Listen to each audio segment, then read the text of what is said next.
Il-Viċi Kap tal-Partit Nazzjonalista Mario De Marco prova jiddefendi l-aġir ta' sindki nazzjonalisti li taw xogħol lil ta' ġewwa.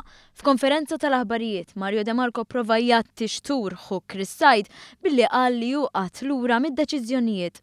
Mela, jiena milli nifhem milli naf minn ċirkostanzi huwa minn dak li ġie wkoll huwa pubbliku illi daw tip ta' deċiżjonijiet ittieħdu b'approvazzjoni unanima tal-Kunsill kollu.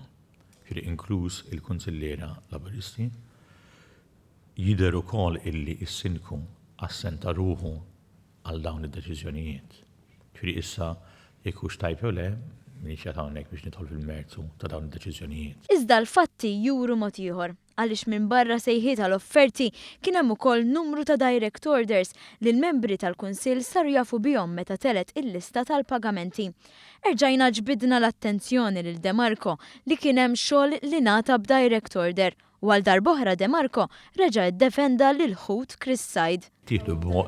Però ittieħdu b'mod unanimu, ġifieri direct order ħadu mhux is-sindku jew taħ is-sindku, id-direct order jidher illi taħ il-Kunsill Lokali. Intant minn barra li s-sindki Hoot Chris Said aġixxew bl-iktar mod li qajjem mistoqsijiet mhux etiċi, Chris Said kien imċanfar mill-Awditur Ġenerali. De Marco prova jġiblu żewġ ukoll.